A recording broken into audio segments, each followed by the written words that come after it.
With our yesterday's video, we have already completed chapter number 3, Elements, Compounds and Chemical Equations. So let's have quick recap of the complete chapter. Everything in this universe, table, chair, pen, pencil, human, birds, the water we drink, the air we breathe, the food we eat, and the clothes we wear, everything in this universe is made up of matter. Everything around us has some mass and it occupies space. So we can define matter as anything that has mass and occupies space. Still, there are some form of energies like heat, sound, light, etc. that do not occupy space or do not have mass, so they are not matter. Physically, matter exists in three states: solids, liquids, and gases. As we have already learned, particles in solids are very tightly packed and are not free to move. Particles in liquids are loosely packed and can move, whereas the particles in gases are very loosely packed and are free to move here and there. Chemically, matter or substances can be classified as pure substances or impure substances. Impure substances are also called mixtures. Every matter is made up of tiny particles called atoms. An atom is the smallest particle of matter. Atoms are also called the fundamental units of matter. Atoms are so extremely small that they cannot be seen even under simple microscope. Atom can further be divided into three subparticles: protons, neutrons, and electrons. The center of an atom is called nucleus. Protons and neutrons are present inside the nucleus, whereas electrons, they revolve around the nucleus in their shells or orbits. And when two or more atoms chemically combine together, it makes up a molecule. For example, an oxygen molecule consists of two oxygen atoms. A water molecule consists of two hydrogen and one oxygen atom bonded together. Similarly, in one molecule of ammonia, three hydrogen atoms and one nitrogen atom are chemically bonded together. Further, molecule can be of an element or of a compound. If two or more atoms of same type, identical in shape, size, mass, composition, etc., are bonded together, then it makes up a molecule of an element. On the other hand, if two or more different types of atoms chemically bond together in fixed proportion, then it makes up a molecule of a compound. Hence, we can say the substances like aluminium, gold, copper, silver, iron, etc., which are made up of same kind of atoms, are called elements. Elements cannot be further broken down. They are limited in number. There are about 118 elements found till date. Out of these, 90 elements are naturally occurring, whereas 28 are created in the laboratories by the scientists. Here is the list of first 20 elements along with their symbols for you.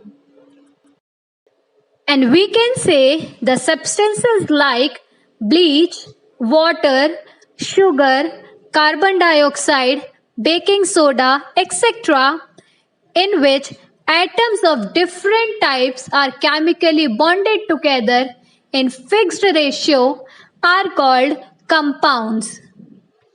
Although there are 118 elements, they combine with each other to form an unlimited number of compounds, just like the 26 letters of alphabet combine to form so many different words.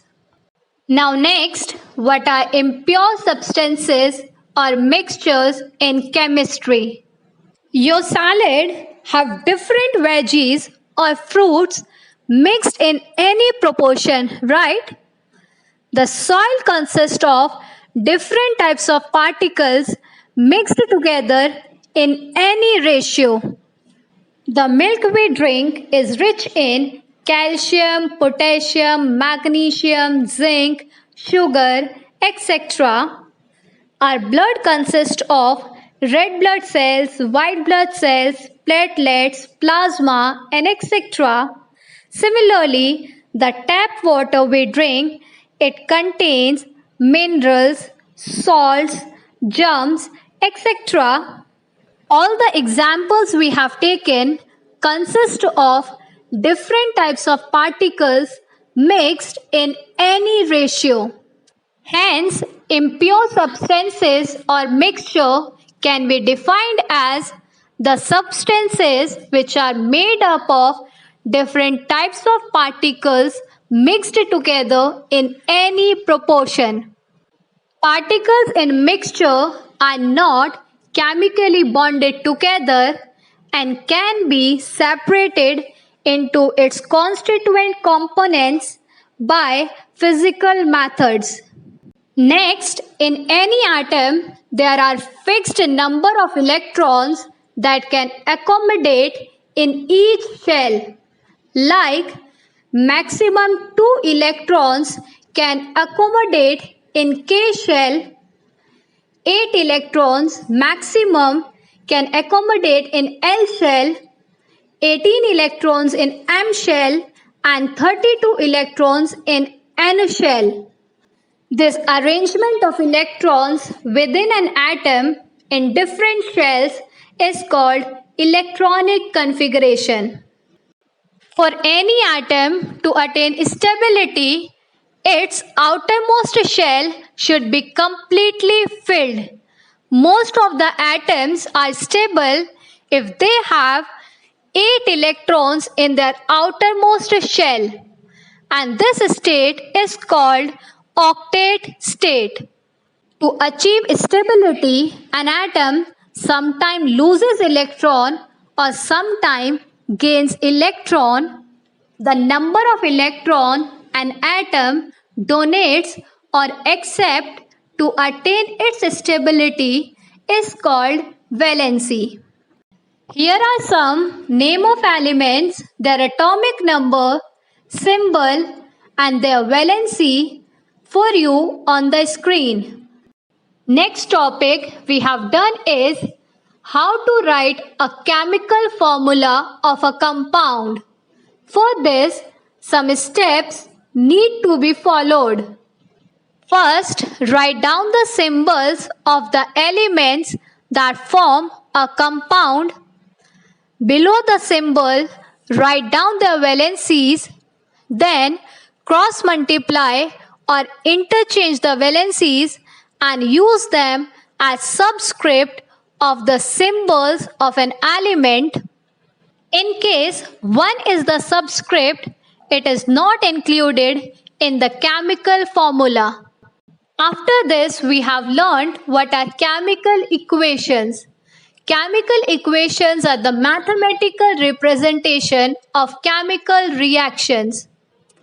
The substances that take part in chemical reaction are called reactants, and the result of chemical reactions are called products. In any chemical equation, reactants are written on left hand side and products are written on right hand side. And then finally, in this chapter, we have done what is balanced equation and how can we balance a chemical equation.